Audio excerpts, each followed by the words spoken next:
So, welcome back to another episode of Well, That Happened.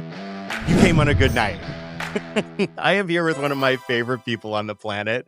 And just a teaser, these are some of the things we're going to talk about tonight. We're going to talk about a story to start off with that could end up on the Investigation Discovery Channel, which is a good Sunday afternoon. Then I'm going to tell you about an Uber ride I had with this. I'm just going to call her a size queen, and we'll delve into that in a minute. And then a story I read on Reddit, which Reddit is the gift that keeps on giving. I have doom scrolled Reddit at 11 o'clock at night, and suddenly it's 1. But this one's good, and this one is I've called it, "That's No Place for Your Dick." Mom. And then we're going to talk about I went to see my favorite comedian. Her name's Sarah Milliken. And the drunk girl we encountered there is a good story. And then I thought you and I, since we both share that background in corporate America, we should talk about something we both probably hate. Icebreakers. Corporate America? Oh, yes, I hate icebreakers. Icebreakers. I hate them. And then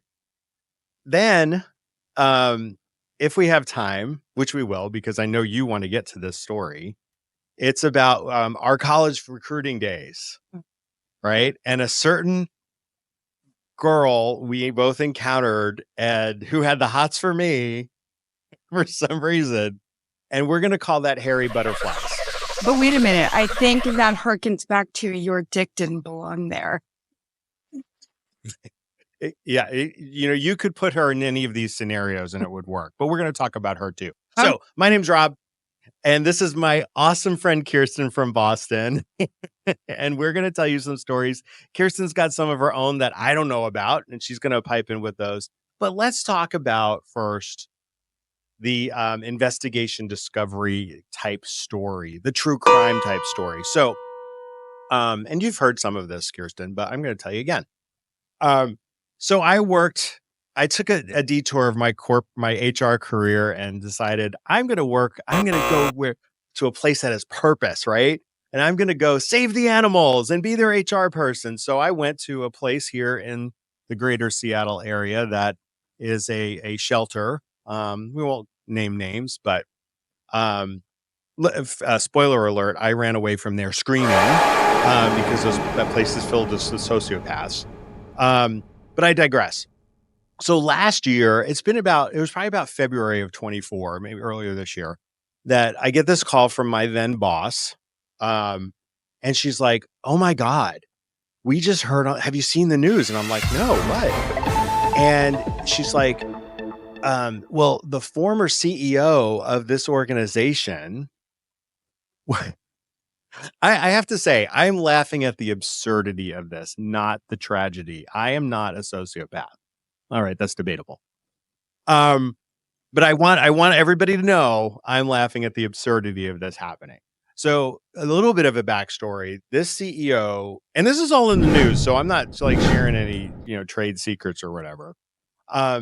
This CEO was run out of the organization from, how bad of a person do you have to be to embezzle millions of dollars from animals, from homeless animals in need? You're embezzling what I think, as I recall, was millions of dollars.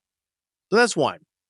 2, you were also run out of the organization because sexual harassment whispers around, allegations. I never got the details on it, but it wasn't cool. Let's put it that way. So he was given an opportunity to be successful somewhere else. All right. Anyway, fast forward. The years since his departure have not been kind. Headlines are former CEO of blank organization murder suicide. So wait, recently? Yeah, like February of 24. Oh, okay. All right. So this is what my boss is telling me on the phone. And the long story short is he killed his wife and her 2 cats. He shoved her in the... Right. He hates animals. Yes. He shoved her in the freezer with the cats. Oh, yeah. You can't make this up. Wow. And then he killed himself. Now, I of course, I see stories like this and I'm like, I need to know more. And part of me does feel bad, right? Because apparently the backstory was the years haven't been kind.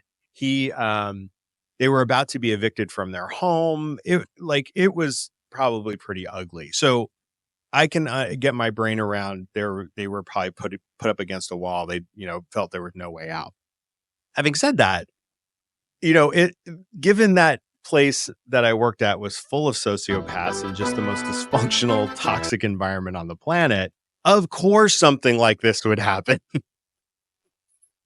I'm just like, and I remember telling you, we caught up and I was sitting in the parking lot. I'm like, oh, I forget the story you were telling me. And you were like, I've got the HR stories to end all HR stories. Right. I'm like, I can beat you. And I think I won that day, didn't I? You won. Do you even remember? I think it was this woman I can't remember. You were coaching or something. And like she was, I I'm can't remember. actually forbidden by our legal counsel to have any discussion about that. Legit. Fair enough. Legit. I will actually, I might leave. I don't know. I might edit that out. Yes, We'll see. everything ended as we'd hoped, and we're on to better days. So Excellent. Yay. But it was an absurd so story. nobody's dead in a freezer with cats. Right. Yeah. No, I win. You win. So, moral of the story is don't embezzle money. Don't sexually harass people because you too could be a headline on in the Seattle Times. So I don't know. I put that story on my list because it's just so out there. And again, that place was so effed up that of course this is something that would happen. Well, I've known you. We established before we started recording that I've known you now for 30 years. And 30 years. 30. When you told me that you were going to work for a not-for-profit, I was like, oh boy, because you have a very, I think I said this to you the other day, your training, right? All of your professional career has been in corporate environments. And I know that not-for-profits as well as academia, right? Like all those sort of not-for-profit environments are way crazier. Even if you can imagine, way crazier than the corporate ones. Yeah. And I really didn't know what I was getting into. I thought this will be a great kind of capstone on my career as I kind of, go on to do different things. And oy. Because you love the animals. That's what I said to myself. I'm like, he couldn't help himself. He loves the animals too much. I have this is a random synaptic misfire in my head that says, Rob, tell this story. So there was a person that I worked with there, which I will just leave it at that. I've known this person for years.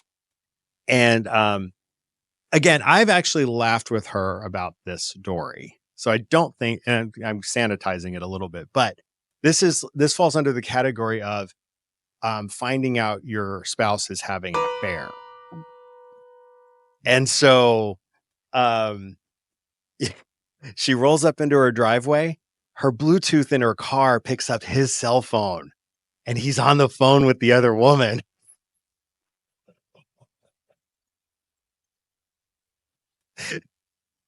It's 2024. Like, you're a moron. You're like, why isn't he on a burner? Right? Don't you watch enough crime TV? Like, come on. If I was doing something crazy, I'd be on a burner. I'd be writing like secret messages in that invisible ink that we had as kids that you had to like hold next to a flame to get it to like. Yes. I have a girlfriend. Oh, go ahead. Go ahead. Well, I was going to say, I have a girlfriend whose husband was out of work. And lo and behold, she found out that he had a secret email account and he left it like logged in and open on his computer in the house. And she's just like, what the? And the worst of it was he wasn't even cheating. He was just so pathetic that he like needed attention. And so he like got back in touch with everybody every woman he ever went to school with.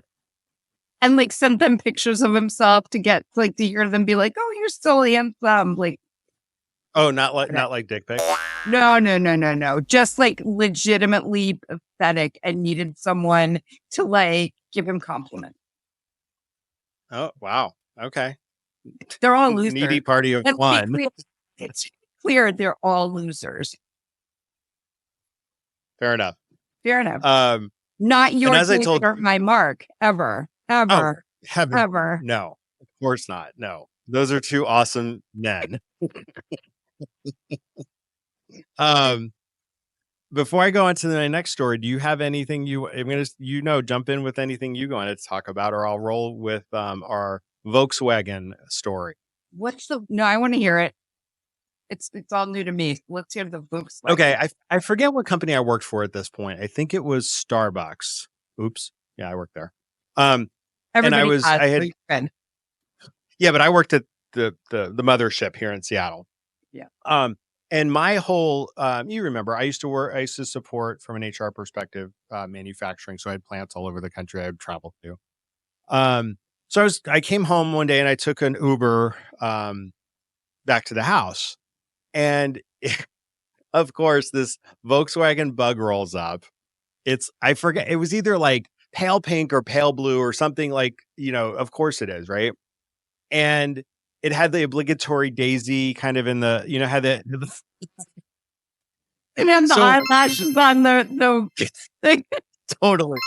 All right. Yeah. So this girl picks me up, and she is every Asian stereotype rolled into one. She's Hello Kitty'd to the max. Like, it's everywhere in the car. It's an assault on the senses. So we're driving, and she's kind of making chit chat, and I really wasn't in the mood, but I was being polite. And she kept asking me questions, or where were you? All the, innocuous questions. Well, then she's like, well, what does your wife do? And I was like, okay, do I correct her? So I was like, well, I'm gay. I have a husband.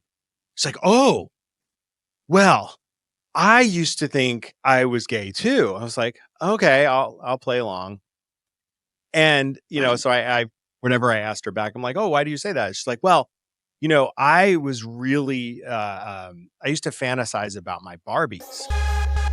And and then I thought maybe I'm a lesbian because it was so, I was so infatuated with my Barbies. I was like, okay, I don't know where to go with this, but I'm trying again, not to be rude.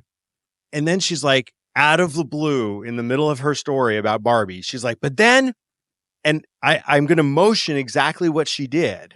I know. She took her hands off the wheel. I know what you're going to say. My God. She goes, but I decided I like dick. Oh, I thought you were going to say she put one up her. No. There was no Barbies harmed in the telling of this or making of this story. Poor Barbie. Poor Barbie. But she was like, it wasn't even dick. It was, I like penis.